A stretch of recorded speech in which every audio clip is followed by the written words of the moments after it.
Hello student, good morning all of you. Class 12th में हमने math के vector algebra start किया था, उससे फर्दर प्रोसीड करते हैं। ठीक है, आपने देखा था, आपने अभी तक क्या देखा आपने? Dot product. ठीक है, सेकंड देखा आपने स्केलर डॉट और scalar both are same, vector product या cross product, and third one आपने देखा है area of parallelogram. Area of parallelogram है ना। वन बाय हम एक्सरसाइज में तो आपको डिटेल में बताऊंगा। ठीक है, तो एरिया ऑफ पैरेललोग्राम क्या होता है? टू वेक्टर का, अगर टू वेक्टर आपके पैरेललोग्राम के एडजेसेंट साइड को रिप्रेजेंट कर रहे हैं, ठीक है, तो उसका एरिया ऑफ पैरेललोग्राम क्या होता है?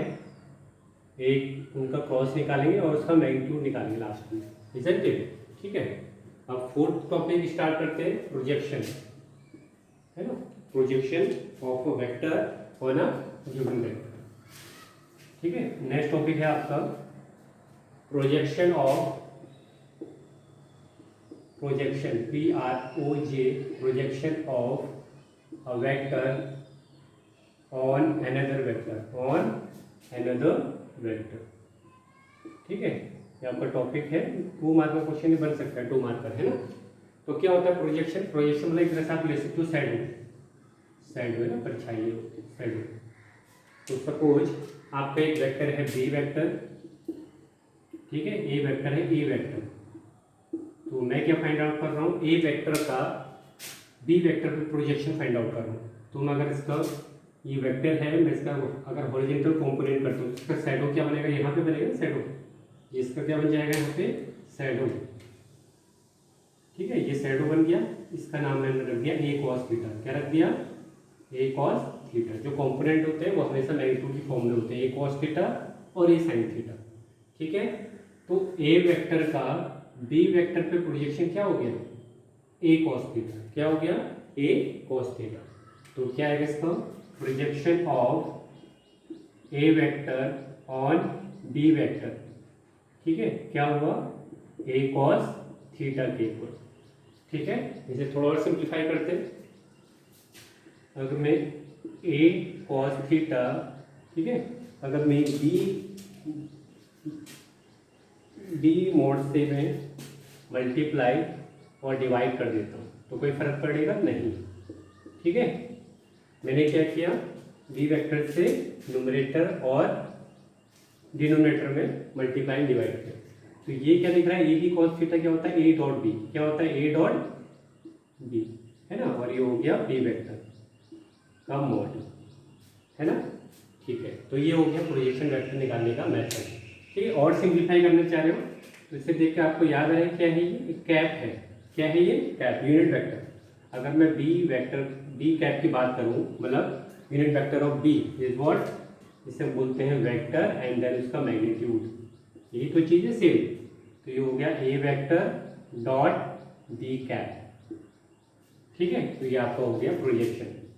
तो जिसका प्रोजेक्शन निकालना है वो वेक्टर की फॉर्म में होगा और जिस पे निकालना है वो कैप की फॉर्म में होगा, और उन दोनों का डॉट प्रोडक्ट करना है, इजंट इट? ठीक है, तो ये आपका इंपॉर्टेंट क्वेश्चन है, तो आप इसे लर्न कर लीजिए। ठीक है, जैसे मान लो, तो जिसका आपका प्रोजेक्शन, मान लो अगर मुझे बी वेक्टर का निकालना होता है, B vector on A vector, ठीक है, तो क्या होता है इसका projection? B vector as it is रहेगा और जिस पे निकालना है उसका क्या आएगा? कैप। उसका क्या आएगा? कैप आएगा। ठीक है, तो projection of a vector on another vector is what? B vector dot A cap, है ना। जिस पे निकालना है उस वेक्टर का कैप आएगा। ठीक है, जैसे यहाँ पे बी वेक्टर पे निकालना ऑन बी वेक्टर तो उसका कैप आएगा। अगर यहाँ पे ए पे निकालना है तो यहाँ पे ए पे कैप आएगा, इजंट इट? ए कैप का मतलब क्या होता है? Unit vector of A vector. ठीक है, और कैसे निकालते हैं कैप? है ना, यूनिट वेक्टर बी वेक्टर और उसके मैग्नीट्यूड से डिवाइड कर देते हैं, इजंट इट? नेक्स्ट टॉपिक है आपका फिर direction ratio and direction question. This is important, this is also important, क्योंकि आप 3D ज्योमेट्री करेंगे तो वहाँ पे भी रिपीट होगा। तो अपने फिफ्थ टॉपिक है direction ratio and direction cosine. ठीक है, डायरेक्शन कोसाइन, तो ये भी इंपॉर्टेंट टॉपिक है। सब देखिए, इस हम शॉर्ट में DC रिप्रेजेंट करूँगा, इसमें DR लिखूंगा। ठीक है, ये जनरली डायरेक्शन रेशियो होते हैं X Y Z, और डायरेक्शन रेशियो को हम LMN से रिप्रेजेंट करते हैं, L M और N, क्योंकि 3D की बात हो रही है तो 3 एक्सिस होंगे ना, X Y Z, तो L M N। जैसे को हम कभी कभी हम cos alpha, cos beta and cos gamma की फॉर्म में भी रिप्रेजेंट करते हैं। ठीक है, अब देखते हैं, इन्हें एक्सप्लेन करते हैं। डायरेक्शन कोसाइन क्या होता है हमारा, question mark, what is direction cosine. Suppose मैं 3 प्लेन लेता हूँ, this is X, this is Y, this is Z. ठीक है, फिर Y Z, Y Z, this is X. ठीक है, फिर एक्स जेड, है ना, this is Z, this is X, this is Y. ये 3 मैंने 3D के मैंने फॉर्मेट लिखे हैं, एक्स वाई जेड। ये आपका 3D प्लेन है ना। ठीक है, अगर सपोज कोई पॉइंट है एक्स वाई प्लेन में, ये एक्स वाई प्लेन है। ठीक है, क्योंकि 3D को हम एनालाइज नहीं कर सकते 2D प्लेन में, तो आपको ये क्या करना है, इसका एक मतलब इमेजिनेशन करना है। ठीक है, तो एक्स वाई प्लेन में अगर कोई पॉइंट है, इसका नेमिंग है P, इसकी कोऑर्डिनेट है एक्स कॉमा वाई। सपोज अगर जेड वाई प्लेन में अगर कोई पॉइंट है तो इसके कोऑर्डिनेट होंगे वाई कॉमा जेड। ठीक है, अगर जेड एक्स प्लेन में कोई प्लेन है तो उसके कोऑर्डिनेट क्या होंगे, Z comma x, Z comma x. अब देखो, अगर मैं इसके पॉइंट, मैं क्या कर रहा हूँ, मैं मैग्नीट्यूड को सेम रख रहा हूँ। इस पॉइंट की जो डिस्टेंस है मैग्नीट्यूड वो सेम रहेगा, जैसे आर दो, ये भी सेम है आर। ठीक है, और ये भी हमारा सेम है आर। ठीक है, बस ये आपको समझना है डिटेल में, जो इसका फाइनल रिजल्ट आएगा वो आपने समराइज करना है। ठीक है, तो ये होगा हमारा x यहाँ से, है ना, और ये होगा हमारा y, ये होगा हमारा y, और ये होगा हमारा z, ये होगा हमारा z, और ये होगा हमारा x। तो क्या बोलते हैं डायरेक्शन कोसाइन। डायरेक्शन कोसाइन क्या होता है, इसमें मैग्नीट्यूड सेम है बट क्या हुआ, एंगल चेंज हो रहा है, क्योंकि कभी ये वाई जेड में आ जा रहा है, कभी हमारा जेड एक्स प्लेन में आ जा रहा है ना। तो R2 फिक्स है। तो हमारा डायरेक्शन कोसाइन क्या होता है कि जो हमारा वेक्टर है, कि है ना, वेक्टर यहाँ OP वेक्टर है, मान ये एक्स एक्सिस से कितना एंगल बना रहा है उसकी को हम बोलते हैं अल्फा। तो उसका कोसाइन जो है, तो ये हो गया कॉस अल्फा। इसका जो कोसाइन है L बोलते हैं, L equal to cos alpha. ठीक है, कि जो वेक्टर है वो एक्स एक्सिस से कितना एंगल बना रहा है उसका cosine is called direction cosine, है ना। सिमिलरली यहाँ पे अगर वाई वेक्टर की बात करें, अगर मैं इसे और डिटेल में देखूँ, यहाँ से मैं कॉस अल्फा की वैल्यू निकालता हूँ, है ना। तो कॉस अल्फा क्या होगा आपका, एक्स अपॉन आर, है ना, एक्स अपॉन आर। ठीक है, सेकंड बात करते हैं, कॉस वाई एक्सिस से कितना एंगल बना रहे हैं, इसे हम बोलते हैं बीटा। क्या बोलते हैं, बीटा। ठीक है, तो ये हो गया हमारा कॉस बीटा। कॉस बीटा हमारा क्या हो गया, Y upon Z, Y upon R, sorry, है ना, वाई अपॉन आर। बात करते हैं कॉस गामा की, तो कॉस गामा हमारा क्या होगा, Z upon R, Z upon R. ठीक है, ये हमने रिजल्ट को एनालाइज किया। तो डायरेक्शन क्वेश्चन क्या होता है, वेक्टर एक्स एक्सिस से कितना एंगल बना रहा है, कॉस अल्फा, वाई एक्सिस से कितना एंगल बना रहा है उसका कोसाइन कॉस बीटा, और जेड एक्सिस से कितना एंगल बना रहा है, कॉस गामा। ठीक है, ये आप इमेजिनेशन कर सकते हो कि ये हमारे 3D प्लेन है। ठीक है, तो यहाँ से हमने रिजल्ट को एनालाइज किया।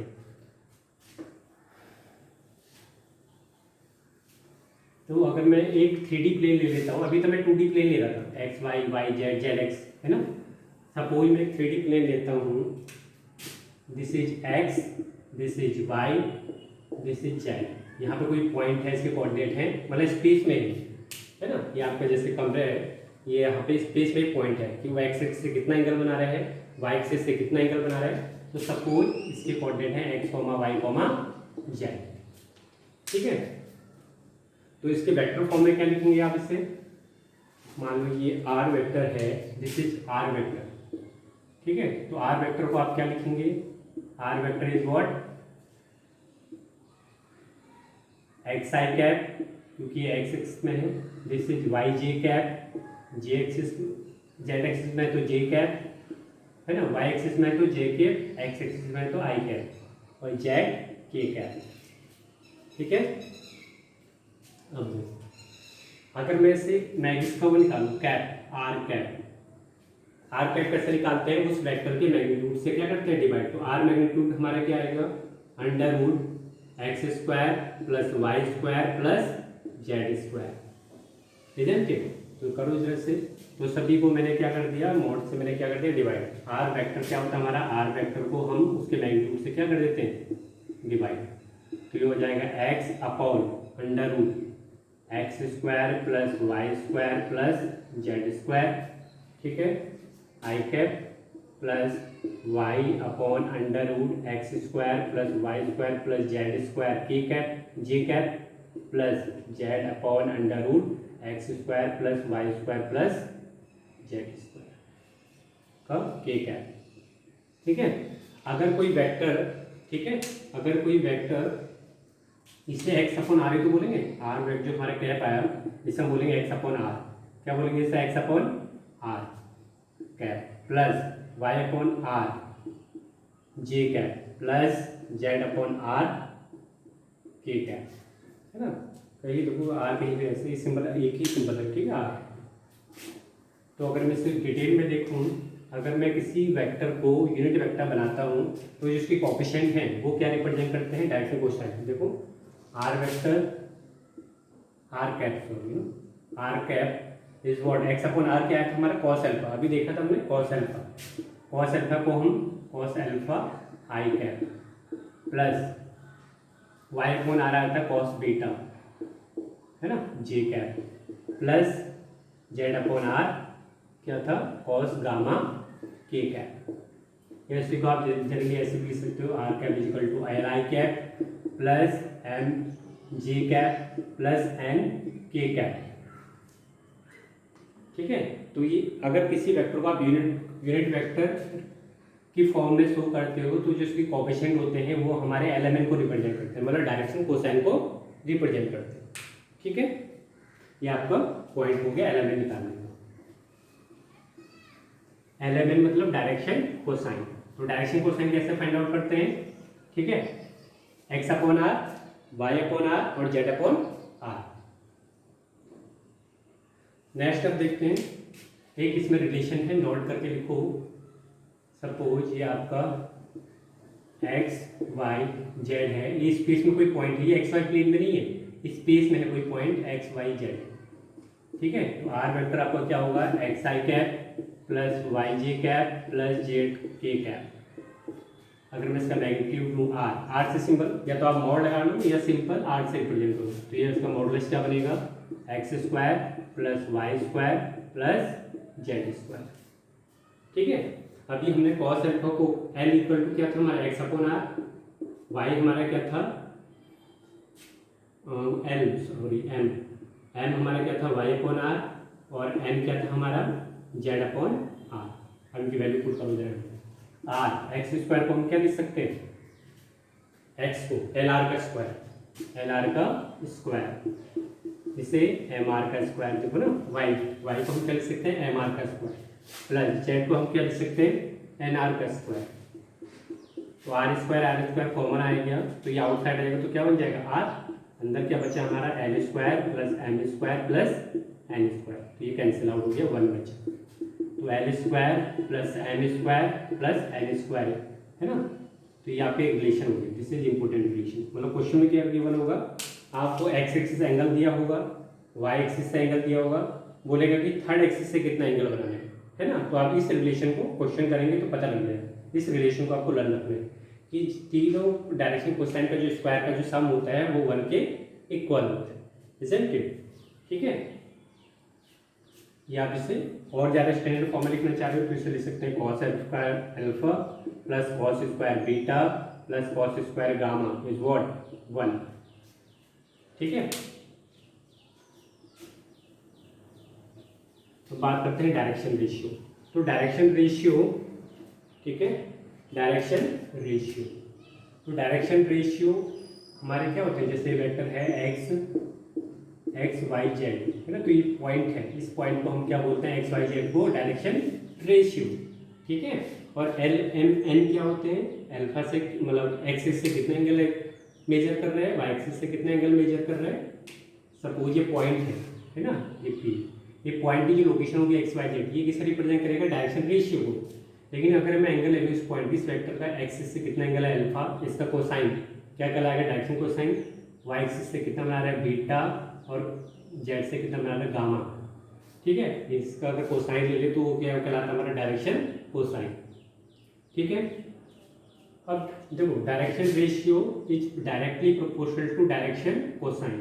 तो डी आर को हम क्या बोलते हैं, एक्स, एक्स एक्स के लिए प्रोपोर्शनल है direction cosine, cos alpha l ले लेता हूँ। ठीक है, second y proportional to n, ठीक है, जेड प्रोपोर्शनल टू एन। तो प्रोपोर्शनल को हटा के हम यहाँ पे सिंबल लगाते हैं एल आर। ठीक है, आर मतलब कांस्टेंट एज्यूम करते हैं, आर हमारा क्या है मैग्नीट्यूड है ना, वाई इक्वल टू क्या हो गया हमारा एम आर, और जेड इक्वल टू क्या हो गया हमारा एन आर। ठीक है, तो क्वेश्चन एल क्या रिप्रेजेंट कर रहे हैं, एक्स वाई जेड क्या रिप्रेजेंट कर रहे हैं हमारे डायरेक्शन रेशियो, और एल एम एन क्या रिप्रेजेंट कर रहे हैं हमारे डायरेक्शन कोसाइन। ठीक है, देखो अगर सपोज आपको डायरेक्शन रेशियो गिवन है ना, आपको क्या निकालना है डायरेक्शन कोसाइन, तो आर से क्या कर दो डिवाइड कर दो, है ना, या सिंपल अगर डायरेक्शन कोसाइन गिवन है और डायरेक्शन रेशियो निकालना है तो उसके आर से क्या कर दो मल्टीप्लाई। ठीक है, ये क्वेश्चन करेंगे तो डिटेल में आपको पता लग जाएगा समझिए। तो ये रिलेशन इंपॉर्टेंट है, दिस इज इम्पोर्टेंट ओवरऑल है, ओवरऑल जो रिजल्ट आया आपका दिस वन। ठीक है, तो क्वेश्चन लेते हैं जिससे कि आपको ये समझ में आए। एक पॉइंट दे रखा है आपको ए कोऑर्डिनेट 1 2 3, आपसे पूछा है इसके डायरेक्शन रेशियो और डायरेक्शन कोसाइन तो। ठीक है, अगर मैं इसे वेक्टर की फॉर्म में लिखूँ, मैं इसे ए वेक्टर मान लेता हूँ, ए वेक्टर। तो ए वेक्टर के कोऑर्डिनेट क्या रखे हैं आपको, आई कैप 1 लिखने की जरूरत नहीं है, 2j cap plus 3k cap. ठीक है, तो डायरेक्शन रेशियो तो आपको डायरेक्ट पता लग रहा है कि जो कोएफिशिएंट होते हैं वेक्टर के 1 2 3, ये हमारे क्या होता है डायरेक्शन रेशियो।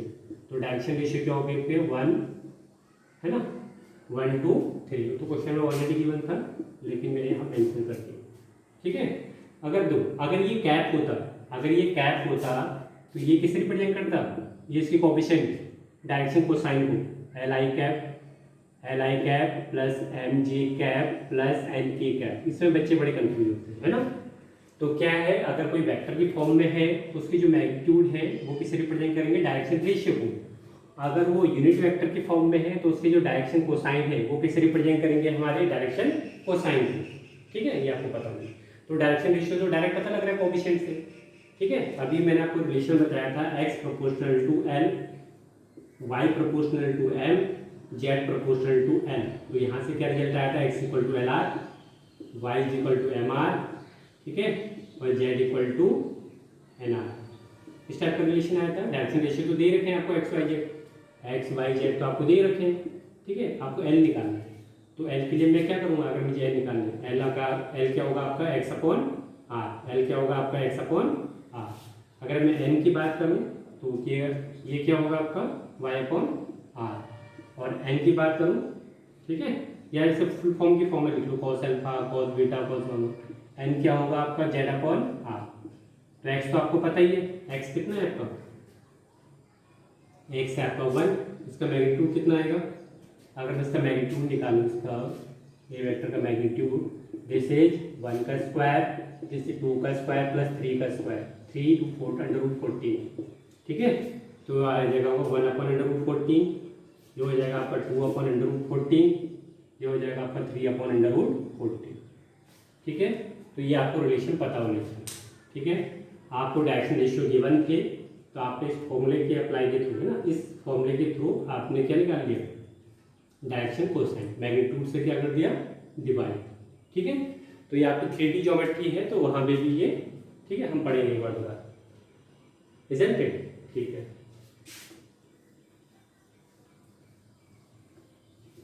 नेक्स्ट है आपका, ये टॉपिक हो ही गया आपके ना, तो इसमें जो इम्पोर्टेंट था एक बार समराइज कर लेते हैं। ठीक है, vector product, cross product, dot product, area of parallelogram, projection and fifth one direction ratio और डायरेक्शन कोसाइन। ये 5 रिजल्ट के बारे में आपको ये हो गई इसकी थ्योरी कंप्लीट। ठीक है, आप करते हैं एक्सरसाइज स्टार्ट। ठीक है, एक्सरसाइज 10.1 पूरा थ्योरेटिकल है, तो मैं क्वेश्चन लिखे हुए हैं तो आपसे बुक में देख लीजिएगा। आपसे पूछा है 40 kilometre 30 degree east of north, east of north. इसका आपको डायग्राम शो करना है। तो कैसे करूँगा, east west north south, this is east west, this is north, this is south. तो क्या बोल रहा है ये, 40 किलोमीटर जाना है 30 डिग्री ईस्ट ऑफ नॉर्थ, मतलब नॉर्थ के ईस्ट की तरफ, है ना, नॉर्थ के ईस्ट की तरफ आपको कितना जाना है 40 किलोमीटर। कितना जाना है 40 किलोमीटर। तो ये डायरेक्शन हो गया, ये आपका हो गया 30 डिग्री, है ना, मतलब नॉर्थ से 30 डिग्री ईस्ट की तरफ आप 40 किलोमीटर आपको ट्रैवल करना है, ठीक है। तो ये आपका हो गया। अगर मैं बात करूँ इसमें आर कितना है 40, आर और थीटा की फॉर्मूले में है ना, जैसे आर कितना है 40 किलोमीटर और थीटा कितना है 30 डिग्री, तो आर और थीटा की फॉर्मूले है ना, डायग्राम शो कर रहा था, ठीक है। आपको इसमें डिस्टेंस भी देखा है, डायरेक्शन के साथ देखा है, तो ये वेक्टर क्वांटिटी फॉर्म कर रहा है, ठीक है। अगर ईस्ट ऑफ नॉर्थ होता तो आप इधर से, अगर सपोज यहाँ पे ईस्ट ऑफ नॉर्थ होता तो आप क्या करते, इधर को चलते, है ना। तो थोड़ा फिर आपको डायग्राम चेंज हो जाता है। नेक्स्ट है क्वेश्चन आपका, सेकंड क्वेश्चन। आपको बताना है कि कौन से स्केलर है कौन से वेक्टर है। पहला दे रखा है 10 kg, सेकंड दे रखा है आपको 40 डिग्री, थर्ड दे रखा है आपको 10⁻⁻19 कूलम, ठीक है, एंड फोर्थ दे रखा है 2 metre north west, 2 metre north west, fourth दे रखा है 40 वॉट, लास्ट दे रखा है आपको 20 मीटर पर सेकेंड। तो आपको बताना है कौन से इसमें स्केलर है कौन सी वेक्टर क्वांटिटी। तो 10 kg ओनली मास है, तो ये हमारा क्या हो गया स्केलर, दिस इज स्केलर, क्योंकि इसमें डायरेक्शन गिवन नहीं है, इसमें डायरेक्शन गिवन है 40 डिग्री के एंगल पे, लेकिन मैग्नीट्यूड गिवन नहीं है, तो ये भी हमारा क्या हो गया स्केलर, है ना, एक ही चीज दे दी। अब बात करते हैं कूलम की, तो आपने रिलेशन पढ़ा होगा I=Q/T, तो Q क्या हो गया IT, आई क्या है स्केलर। वैसे अगर मैंने बोला था टेंसर क्वांटिटी, लेकिन टेंसर क्वांटिटी की आपकी 12th क्लास के जो सिलेबस में है टेंसर क्वांटिटी नाम का वर्ड भी है, तो आप इसे स्केलर ही एज्यूम करना करंट को, ठीक है। अगर ऑप्शन में अगर टेंसर भी है तो टेंसर को आप टिक कर लें, ठीक है। तो ये स्केलर और ये भी टाइम स्केलर, तो इनका प्रोडक्टिव क्या होगा स्केलर ही होगा। तो हमारा जो कूलम है जो चार्ज है, ठीक है, वो एक क्या कौन सी क्वांटिटी है स्केलर क्वांटिटी, ठीक है। बात करते हैं 2 मीटर नॉर्थ वेस्ट, मैग्नीट्यूड एक है, मैग्नीट्यूड की गिवन है, डायरेक्शन भी गिवन है, तो ये हमारा क्या हो गया वेक्टर क्वांटिटी। ये हमारा क्या हो गया, अगर मैं वाट की बात करूँ, वाट है ना पावर, तो पावर का वर्क फॉर्मूला क्या होता है rate of doing work is called power. तो पावर क्या है, वर्क क्या होता है हमारा, मैंने बताया था वर्क क्या होता है, वर्क होता है F.D स्केलर, स्केलर तो मिलेगा, दो वेक्टर का अगर डॉट करोगे तो हमें कौन सी क्वांटिटी मिलती है स्केलर। तो W भी स्केलर, टाइम भी स्केलर, तो स्केलर अपॉन स्केलर क्या रिजल्ट देगा, हमेशा स्केलर ही देगा, ठीक है। अब बात करते हैं 20 मीटर पर सेकंड स्क्वायर। F क्या होता है न्यूटन सेकंड लॉ, F=ma, ठीक है। तो ये F वेक्टर है, तो ये भी हमारा क्या है वेक्टर ही है, ठीक है। आप ऐसे समझ सकते हो कि अगर कोई 5 मान लो अगर कोई वेक्टर है, ठीक है, ये वेक्टर के फॉर्मेट में, तो आप उससे किसी भी स्केलर से मल्टीप्लाई कर देते हो तब भी वो वेक्टर ही रहेगा। आप उससे किसी, ठीक है, किसी स्केलर मतलब किसी कांस्टेंट से आप डिवाइड करते हो तब भी वो वेक्टर ही रहेगा, ठीक है। तो मैं बात करूँ जैसे इस वेक्टर की, तो ये वेक्टर क्या हो गया F/m, ठीक है। आपको पता है F क्या है फोर्स, फोर्स क्या है आपका वेक्टर, और उससे आप किसी मैग्नीट्यूड से डिवाइड करोगे ना, किसी स्केलर से डिवाइड करोगे तब उसका ओवरऑल रिजल्ट क्या आएगा वेक्टर ही आएगा, ठीक है। मतलब स्केलर से कोई फर्क नहीं पड़ता है। सपोज जैसे आपको फोर्स के बारे में पूछूँ ना, मैंने आपसे पूछा कि 2 न्यूटन और 2 न्यूटन का फोर्स लगाया तो उसका रिजल्ट कितना होगा। अगर मैं 2 न्यूटन और 2 न्यूटन का फोर्स है ना लगाया है ना, तो उसका नेट कितना होगा, F नेट कितना होगा। तो आप ये नहीं बोल सकते हो कि ये 4 के इक्वल होगा, ऐसा नहीं बोल सकते हो, क्योंकि आपको डायरेक्शन गिवन ही नहीं है।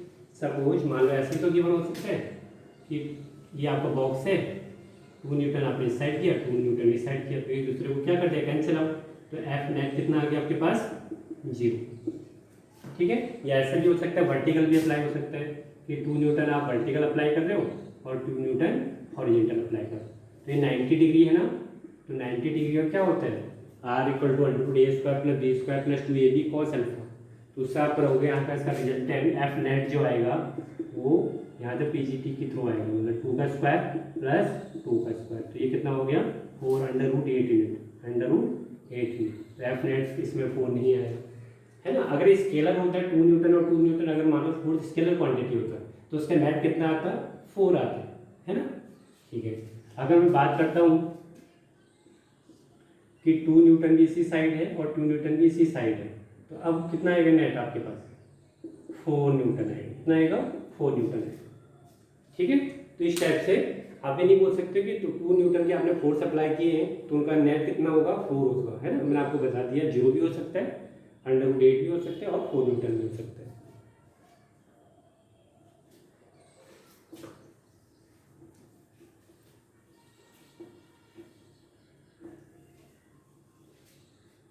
नेक्स्ट आपको एक 4th क्वेश्चन है आपका, एक डायग्राम गिवन है आपको, ठीक है। दिस इज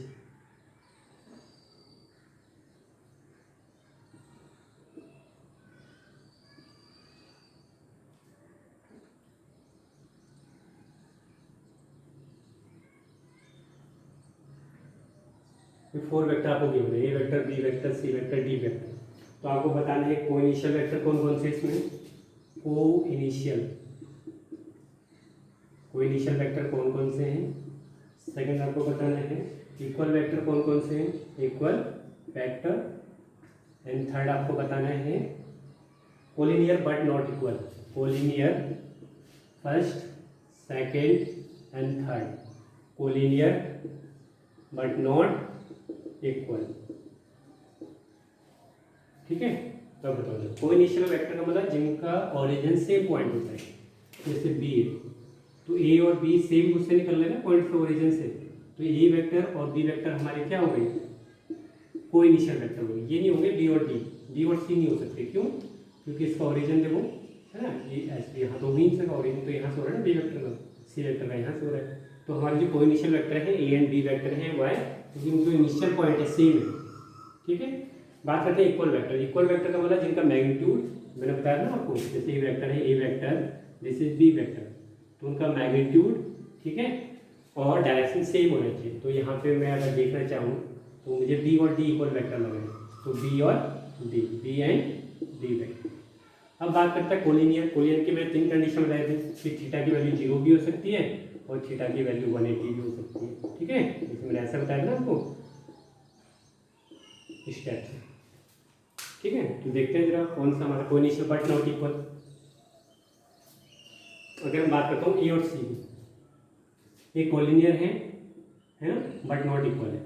देखो बी और डी की बात करूँ, बी और डी भी कोलिनियर है। कोलिनियर को देखो मैंने इससे शिफ्टिंग कर सकता हूँ ना, इसके ऊपर शिफ्ट कर सकता हूँ, तो बी और डी कोलिनियर हो गई, पर इनकी डायरेक्शन सेम हो गई, इक्वल हो गई। इस केस में अगर मैं बी और डी की बात करूँ, बी वेक्टर की भी डायरेक्शन इधर ही है, ठीक है, और डी वेक्टर की डायरेक्शन भी इधर ही है, तो ये देखो इनका मैग्नीट्यूड भी इक्वल है, क्योंकि सेम है ना मैग्नीट्यूड। ठीक है, तो इनका मैग्नीट्यूड भी इक्वल है और इनकी डायरेक्शन भी सेम हो गया। ठीक है तो कोलिनियर, बट वो बोला कि इक्वल नहीं होना चाहिए। तो कौन से हो गए हमारे A and C, A and C, A and C. क्यों ही दो, इनका मैग्नीट्यूड तो इक्वल है बट डायरेक्शन अपोजिट है, इसलिए से इक्वल वेक्टर नहीं बोल सकते आप। ठीक है, इक्वल ए और सी में ये इनका मैग्नीट्यूड तो सेम है बट ये इक्वल वेक्टर नहीं है। वाई, क्योंकि इनकी डायरेक्शन क्या है, अपोजिट है, मतलब थीटा की वैल्यू क्या है 180। Is it clear? ठीक है, नेक्स्ट है आपका 5th question, true false type question है ना। 5th क्वेश्चन क्या है आपका, आपसे पूछा है A and minus are collinear, तो ये पार्ट है, तो A vector and minus A vector collinear है, बताना है। ऑब्वियस देखो, तो ट्रू है, ऑब्वियसली ट्रू होगा, क्योंकि आपको अगर ए वेक्टर इस फॉर्म में है, मैग्नीट्यूड तो सेम है, डायरेक्शन अपोजिट है। अगर ये वेक्टर है, ठीक है, तो ये क्या हो गया माइनस ए वेक्टर। ठीक है, तो थीटा की वैल्यू क्या है 180 ना, ये तो हो ही सकता है collinear vector, this is true. Second part है आपका 2 collinear vector are equal to magnitude, 2 collinear vector are equal in magnitude, तो this is false. Why false क्यों होगा, रीजन जानना जरूरी है। ठीक है, तो क्योंकि ये तो कोलिनियर ही है, ए वेक्टर है, सपोज ये बी वेक्टर है, ठीक है, आर इक्वल इन मैग्नीट्यूड, ठीक है। इनका मैग्नीट्यूड तो इक्वल, मैंने आपको एक डायग्राम बताया था, ये वेक्टर बी वेक्टर, ये तो है तो कोलिनियरी, बट इनकी मैग्नीट्यूड इक्वल, ऐसे कोई कंडीशन थोड़ा है, ठीक है। तो ये हमारे कोलिनियर वेक्टर है, बट इनका मैग्नीट्यूड इक्वल नहीं है ना। कभी हो भी सकता है, नहीं भी हो सकता है। अगर मैं सपोज बी का इतना ही रिप्रेजेंट करूँ तो ये अभी भी क्या है, कोलिनियर वेक्टर है, बट इस समय इनका मैग्नीट्यूड इक्वल है। तो मैग्नीट्यूड इक्वल हो भी सकता है और नहीं भी हो सकता है। तो उन्होंने एक स्पेसिफाई कंडीशन को ही क्या किया है, डिनोट किया है, तो ये हमारा रॉन्ग हो गया, ठीक है। तो इक्वल भी हो सकता है और अनइक्वल भी हो सकता है। सी पार्ट है आपका, two vector having same magnitude, two vector having same magnitude are collinear, are collinear. तो ये भी फॉल्स हो गया आपका। वाई? अब क्यों हो गया फॉल्स? क्योंकि ये वेक्टर, मानो सपोज ये वेक्टर ये है ना, ये बी वेक्टर, ये सेम मैग्नीट्यूड है, तो ये कोलिनियर थोड़ा इस कंडीशन है ना। तो ये हमारा फॉल्स हो गया। फोर्थ पार्ट है आपका, two collinear vector having same magnitude are equal, two collinear vector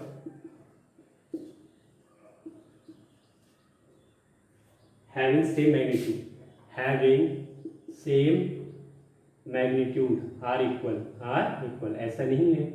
जो अगर ये आप कोलिनियर वेक्टर बना रहे हैं, ए वेक्टर है, ये आपका बी वेक्टर, इनका क्या है, मैग्नीट्यूड सेम है, तो यहाँ पे तो ये इक्वल है। बट अगर मैं इनके अपोजिट डायरेक्शन दिखा दूँ, ए वेक्टर ये है, ठीक है, मैग्नीट्यूड तो सेम है इनका, पर डायरेक्शन क्या है, अपोजिट, ठीक है। तो इक्वल हो भी सकता है, नहीं भी हो सकता है। तो ये भी कंडीशन आपको क्या होगी, क्योंकि इस कंडीशन तो इक्वल है, मैग्नीट्यूड सेम है, डायरेक्शन भी सेम है, ठीक है, तो इक्वल है ना। इक्वल वेक्टर मतलब क्या होता है, जिसका डायरेक्शन भी सेम होता है, मैग्नीट्यूड भी सेम होता है। तो यहाँ पे तो डायरेक्शन अपोजिट हो गया ना, तो ये तो कोलिनियर ही है, ठीक है। तो ये हमारा कंडीशन क्या हो गया, फॉल्स हो गया, ये वाली जो स्टेटमेंट है, ठीक है। ओके, अब नेक्स्ट हमारे एक्सरसाइज 10.2 को फटाफट आपको पूरा एक बार समराइज करना है, जितनी भी थ्योरी पढ़ाई गई है आपको, डॉट प्रोडक्ट, क्रॉस कैसे निकालते हैं, कोई दिक्कत होगी तो आप मुझे ग्रुप में बता देना। फिर नेक्स्ट प्रोजेक्शन, ठीक है, direction ratio, direction cosine, and fifth हमने जो देखा था, इसके अलावा हमने क्या देखा है, एरिया ऑफ पैरेललोग्राम। तो टोटली 4-5 टॉपिक हैं, इनसे रिलेटेड आपको क्वेश्चन पूछे जाते हैं, ठीक है। इस चैप्टर का वेटेज लगभग 4 to 6 मार्क्स है, और ये आपको आगे भी जरूरत पड़ेगी इन 3D ज्योमेट्री, तो इसलिए ध्यान से पढ़िएगा, क्योंकि आपने 11th क्लास में ऑलरेडी पढ़ा हुआ है ये, तो मुझे लग रहा है तो आपको इसमें दिक्कत नहीं होनी चाहिए। Okay, till then good bye, take care.